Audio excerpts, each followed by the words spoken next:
Hey everybody, Bill here at Lots Logistics. Just wanted to talk to you this week about fraud in logistics. It seems like it's becoming very rampant. You know, everybody keeps talking about AI technology and how other technologies as well have really come to the forefront in logistics, unlike the old days when your driver had to get a payphone to be able to call in for dispatch. But one of the things that I wanted to talk about is that there's two sides to this. One on the carrier side where you got carriers that are double and triple brokering, and they're putting themselves out there as if they're assets.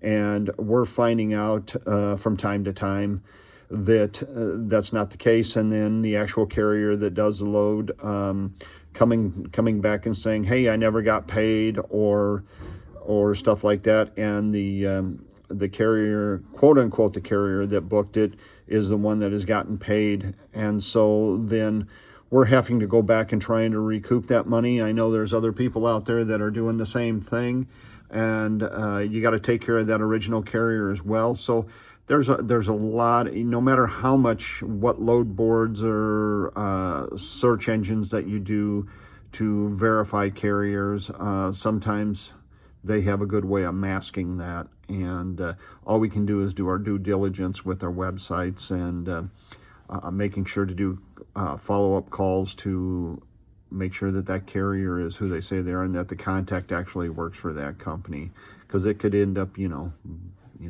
being the difference between having a profit on a load and having a big loss on a load. But then on the other side of that is that we've experienced some fraud lately, and it's dealing with the customer side, that companies are saying one thing and coming to find out that they're not who they are.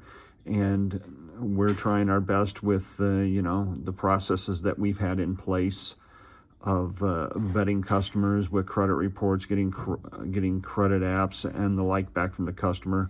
And I know that one thing that's been implemented over here in Lots Logistics is to do a follow-up on that customer to make sure that that person works there, and trying to talk to that person and doing the best due diligence we can, because ultimately if we're not able to bill a customer and we have to pay the carrier, there's another loss. But I know everybody else has been experiencing that in the industry, and that's one of the downsides of technology today is that there's a lot of fraudsters out there, and they have many ways of covering it up. But some of the things that we're doing over here, like I said, is that we're calling to verify that somebody actually works for that customer. We talk to people. Also, too, is we do our credit reports. We do our Dun and Bradstreet as we can.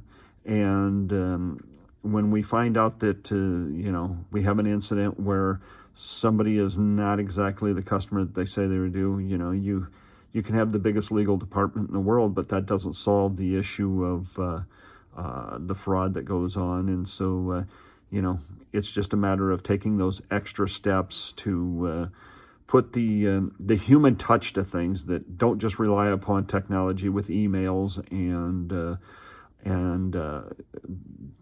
checking in online on carriers and everything. Is that sometimes it actually takes the phone call, it actually takes the reaching out and actually verifying things.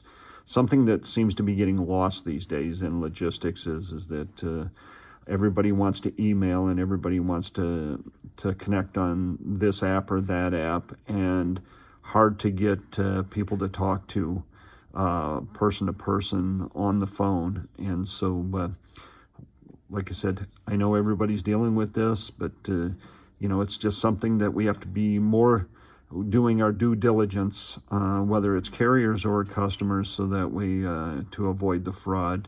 And just wanted to share our thoughts on that in today's world of technology, we have to go above and beyond. And I'll leave it at that, and everybody have a great day.